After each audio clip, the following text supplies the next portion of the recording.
Só essa coisa. Ninguém segue, ninguém. Mas porque eles não implementam aquela tecnologia, mas eles têm manual de telesaúde que funcionariam maravilhosamente bem se fossem colocados em prática. Então a gente... Deixa eu colocar aqui de novo. Essa é boa. Eles começam tudo igual, depois é que eles mudam. Essa é boa, essa não dá pra escutar nada não. Não tá ouvindo? Só essa coisa. O que é diálise e como se fazia antes das máquinas? O que é diálise e como se fazia antes das máquinas. Exatamente. Então, a minha mãe, ela tem um curso de leitura labial. É porque vocês falam com a boca aberta. Então, a história da diálise é uma coisa tão linda, só que eu consigo falar isso tão rápido. Vai ter 3 pílulas de duração. Ela é igualzinho o peru. É biológico. É verdade. Assim. A Lili apareceu aqui, ó. Essa é a Lili. Essa história é bastante interessante porque, nossa, começar com isso é uma coisa tensa. Até o século XIX. Na Grécia Antiga. Na Grécia Antiga. Eu vou começar só no século XIX. No século XIX, quando Albright descreveu a doença renal crônica. Ele observou que existia uma doença na qual o indivíduo ia diminuindo a diurese. Hoje a gente sabe que nem todo mundo diminui a diurese. E ia desenvolvendo uma série de sintomas. Ele ia ficando pálido, ele diminuía a força muscular, ele tendia a ter fraturas facilmente, até que ele ficava confuso, podia entrar em coma, sangrar. E tinha até ele descreve um sintoma assim que pouquíssimas pessoas da minha geração viram e da geração nova com certeza não verão mais, que é uma coisa chamada neve urêmica. O suor do indivíduo ficava branco.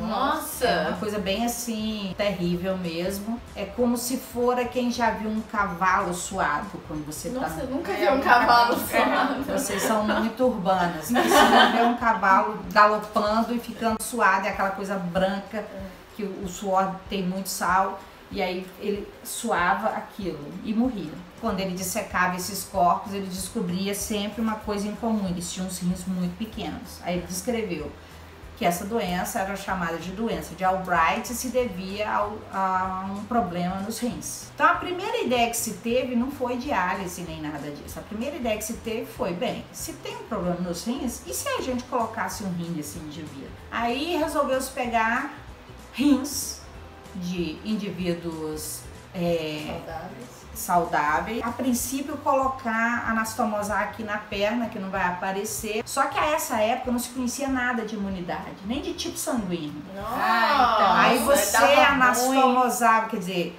juntava veia com veia, artéria com artéria, pegava o ureter, que é onde sai a urina, colocava na bexiga, e na hora que você desclampeava, o rim ficava preto.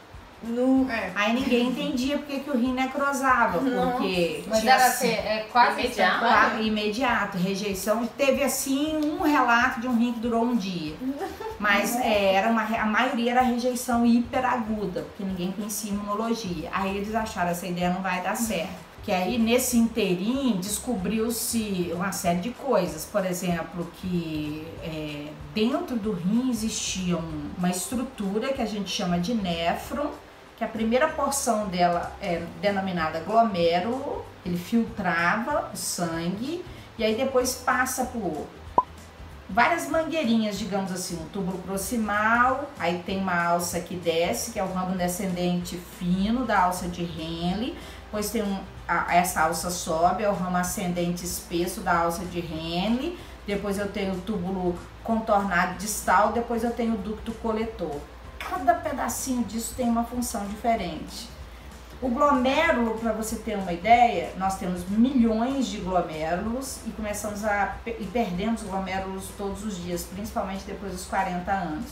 O glomérulo, ele é o que filtra, e ele filtra em torno de 80 a 120 ml de sangue.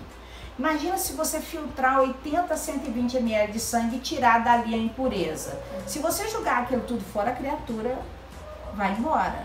Então, naqueles caninhos, eles têm a função de reabsorver o que é bom tá? E jogar só aquele cerca de 2 litros de urina fora. E aí quando se descobriu essa fisiologia, então se pensou, e se a gente fizesse uma membrana que filtrasse o sangue? Foi a primeira ideia.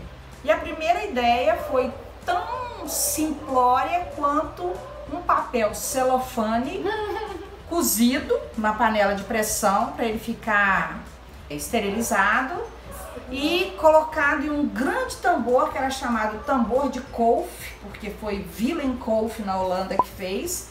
Era um grande tambor, você fazia cobria esse tambor com cilindros de celofane. Esse tambor ficava mergulhado em um líquido que a gente chama de banho de diálise, que tinha tudo que você precisava que o paciente ganhasse e não tinha o que você queria que ele perdesse, que era as toxinas que o rim jogava fora. Só que quando você pegava o sangue do indivíduo, né, você obviamente precisava cateterizar uma grande veia, e você fazia aqui, você pegava uma artéria, fazia um shunt externo, colocava uma mangueirinha do lado de fora mesmo e voltava para uma veia. O que você tirava aqui da artéria, você ligava nesse celofane e esse cilindro não rodava não. Seu sangue é que ia passando e passava por aquele tubo, por aquele banho, e como o celofane é uma membrana semi-permeável, ele deixava passar moléculas pequenas e não deixa passar moléculas grandes. Então, por exemplo, você não perde hemácia, que é grande, mas você perde ureia, que é pequenininho. Você perde potássio, que é pequenininho. Então, você perde uma série de ácidos, que são moléculas pequenas, mas você não perde estruturas como albumina, como hemácia. Só que isso desviava quase 1 litro de sangue. Então, era difícil sobreviver a isso. Nossa. Que aí depois voltava para o outro lado aqui da veia. Mas como desviava sangue demais, aqui Ele já perdia. você não conseguia que o indivíduo já não estava bem, que ele sobrevivesse. Se você entrar na internet, vai ter experiências com poodles, que eles induziam doenças renais no poodle. E tem o primeiro poodle que ficou renal, induziram, né? Retiraram os rins do poodlezinho e ele dialisava o poodle e depois o poodle ficava todo felizinho. Não sei se porque desligava o poodle da dieta. Tem, eu já achei no YouTube. É poodle, obviamente, qualidade ruim, mas tem um poodle que foi o que primeiro sobreviveu a nessa grande peneira de sangue. No tambor de Willem Kolff. E aí, a posteriori, eles imaginaram, bem, não dá para ser uma coisa tão grande. Então, criaram uma coisa que chama placa, que nada mais é do que, mal comparando, um celofane todo dobrado. Aí o sangue passava por aquilo ali, entrava em contato também, não direto, de forma indireta, através do celofane com o banho, para haver essa troca. Porque diálise nada mais é do que troca. Uma substância A é colocada em contato com uma substância B através de uma membrana semi-permeável, que deixa determinadas coisas passarem e determinadas coisas não passarem. E isso ainda era muito ruim, tá? E aí criaram o que a gente chama de capilar. São microfibras, como se fosse capilar mesmo, como se fosse um cabelo, um fio de cabelo, vários delas, o sangue passa por dentro. E ele é uma fibra que inicialmente era de derivado de celulose. Não era mais celofane, mas era uma membrana que a gente chamava de cuprofane. Passava ali dentro o sangue e do lado de fora o banho. E aí havia essa troca. Mas essa membrana de cuprofane, que é derivada de celulose, ela é muito alergênica. Ela é cheia de radical hidroxila livre. Então, quando você ligava o paciente, ele passava muito mal. E aí você tinha basicamente uma bomba de sangue, eu não tenho como... uma bomba de sangue é literalmente isso, um rolo que puxa o sangue do indivíduo, o sangue passa por dentro do capilar, você tem um banho que passa do lado de fora, o sangue vem numa velocidade de 300 mililitros por minuto, o banho vem numa velocidade de 500 a 800 por minuto, no contrafluxo, acontece a troca e aí volta para o indivíduo um sangue mais limpo, e isso dura mais ou menos 4 horas. Só que não havia nenhum tipo De software, não era nada disso, era completamente... Eu não achei o capilar, mas eu achei um rim. Nossa! Não resolve o rim. Tá? Mas vamos deixar o rim aqui. Eu não achei o capilar, mas eu achei um rim. Olha só, tem um rim aberto. Esse é o rim, tá vendo? Mas esse rim aqui, ele é muito macro. Ele não tem os glomérulos para vocês verem. Os glomérulos seriam essas coisinhas aqui. Você falou que o rim é um dos órgãos mais complexos que tem. Exatamente por essa arquitetura que eu te falei. Não é só um tipo. Cada pedacinho dessa arquitetura, o glomérulo, tubo proximal, alça de Henle faz uma coisa. Mas aqui é muito macro, tá vendo? Isso aqui é pirâmide renal, pelve renal. Esse é muito macro, não é histológico. Deixa eu mostrar mais perto. Não sei se ele vai focar. Mas os dois lados esse são é iguais? muito macro. É, por dentro do rim, mas é muito macro. Você não vê o néfron, que é a principal estrutura do rim, que são milhões de néfrons. Aí, quando eu era residente, em 1900, quando eu era residente, lá na Escola Paulista de Medicina, para vocês terem ideia de como é que era a diálise, que já tinha evoluído bastante, era uma grande caixa d'água, que a água tinha que ser limpa, obviamente, a água vinha da rua já tratada, e aí ela passava por um outro tratamento para tirar principalmente metal pesado, ela passava por uma coluna catiônica, uma coluna aniônica para tentar tirar metal pesado, depois passava por um filtro de carvão e areia, e aí ia para essa caixa d'água e ali dentro a gente montava o banho, feito caldeirão de bruxa. Nossa! A gente colocava bicarbonato, na verdade, a princípio era acetato e montava o banho, enfim, misturava. Desse banho saíam canos, de onde saíam loopings para cada bomba de sangue, que ficava pregada na parede. Não tinha alarme para nada. Então, dar plantão e diálise era muito estressante, porque o banho podia aquecer demais, ele tinha que ser a temperatura corporal, então às vezes ele ficava muito quente, isso podia dar hemólise, romper as hemácias, o paciente passar mal. Ele podia estar frio demais, esfriar espontaneamente. O esfriar fazia apenas um desconforto no paciente, não matava, ao contrário do esquentar. Ele podia cair o sódio, que também dava hemólise, ele podia subir o sódio, que também pode dar um monte de sintoma neurológico grave, que pode levar à morte. Ele podia rasgar o set, entrar ar e fazer embolias gasosas maciças e matar o paciente. Então, assim, a diálise era muito precária e a gente tinha que dar plantão assim, olhando. Nossa, isso tem, assim, 20 anos atrás. Não, isso tem 25 anos. E nos últimos 20 anos foram criadas máquinas absolutamente sensacionais, que tem alarme para tudo, são completamente digitais, você pode ligar o paciente, ligar a televisão e dormir. Elas fazem tudo, elas não deixam nada disso acontecer. As intercorrências que acontecem são clínicas. Então, assim, as máquinas que nós temos hoje em dia, não há nenhuma de produção brasileira, mas todas são importadas, a maioria dos Estados Unidos e da Alemanha, mas são máquinas absolutamente sensacionais. E você vê que em 20 anos, quem viveu a nefrologia, eu não peguei o tambor de couve, mas eu ainda peguei a placa, com celofane dobrado. E a seguir os capilares de Cuprofane e a posteriori essas máquinas onde nós mesmos montávamos o banho, até essa máquina digital, que é realmente uma máquina muito boa. Isso é a hemodiálise. Hemo porque o sangue passa pelo filtro de diálise e retorna para o paciente. Mas só uma pergunta, vocês realmente tiram todo o sangue do corpo? Não, sai 300 ml por minuto. Então sai e entra 300 ml por minuto. Ao fim de 4 horas você filtrou todo o sangue do indivíduo.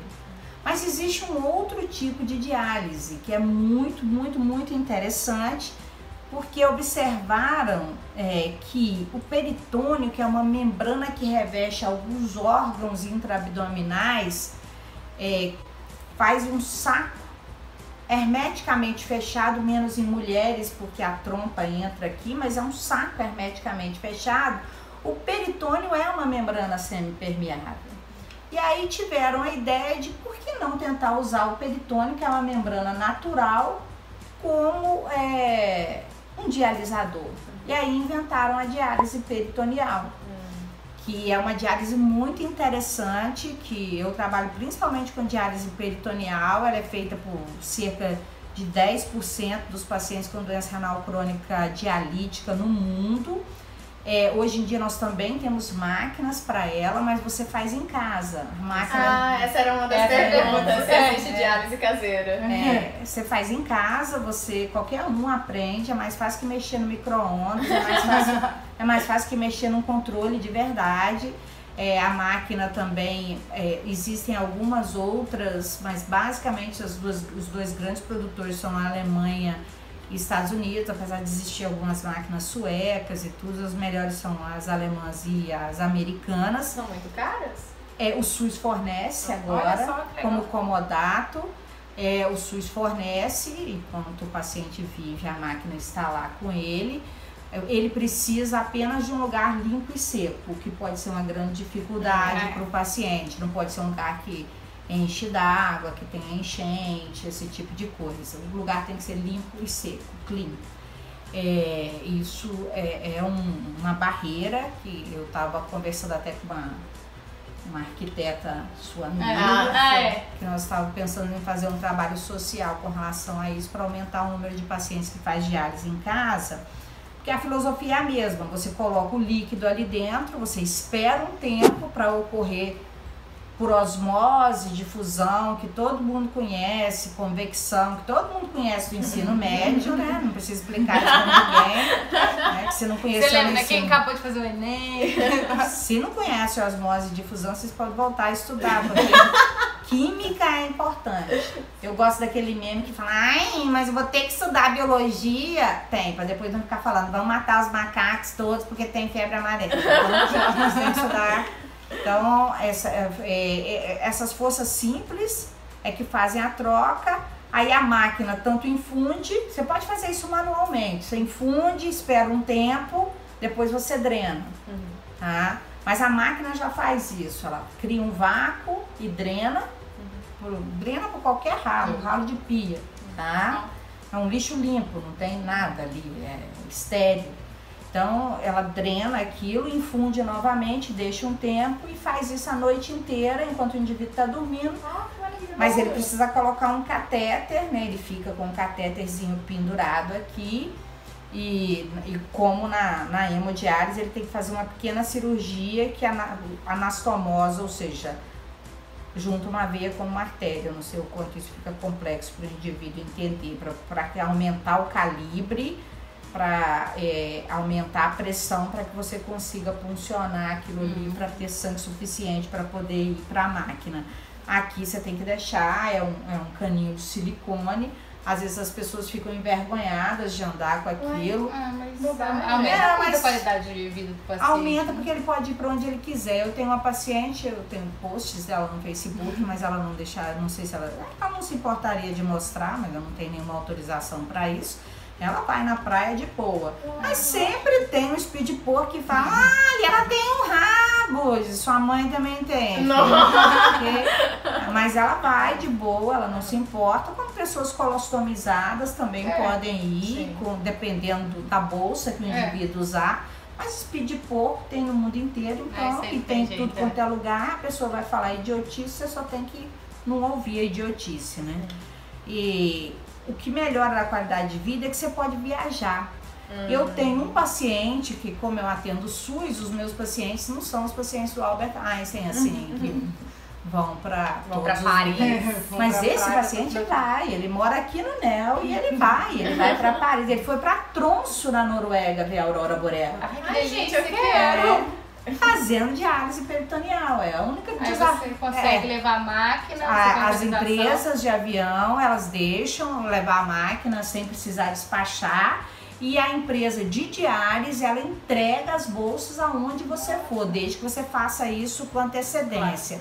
A grande dificuldade é fazer o relatório na língua do país que ele está indo. Porque, por exemplo, ele foi para a Islândia e tinha que fazer em sueco. Nossa. Tudo bem, eu tenho um amigo sueco, mas ele foi para a Rússia e a gente dificulta também. A gente fez no Google Translator. Deve ter saído assim, me inteiro qualquer doença, ser renal. Semana que vem ele vai pra China, vai ser ótimo. Me mandaria. Pra China não dá essa ideia pra ele não, que ele não foi ainda pra China. Não, mas ele viaja bastante pelo mundo e aí ele faz diálise no hotel. Então assim, você pode viver e que as pessoas pensam que quem tem doença renal crônica morreu pro mundo, só vai viver se fizer um transplante. A maioria dos nossos pacientes, principalmente dos meus que fazem diálise peritoneal, não diria a maioria, mas pelo menos uns 40% não tem condição de transplante. Tem condição clínica e eles vão continuar vivendo a despeito disso. Porque na mídia, principalmente em novela da Globo, se ele não fizer um transplante renal, ele vai morrer. Isso é uma bobagem. Transplante renal é diferente de transplante cardíaco, é diferente de transplante hepático e de pulmão. Se ele não fizer um transplante, ele vai fazer diálise.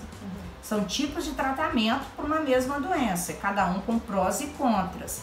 Só um dado, um grande marcador do progresso da diálise foi a Guerra da Coreia. Os americanos são muito organizados, na Guerra da Coreia, em campo já tinha diálise.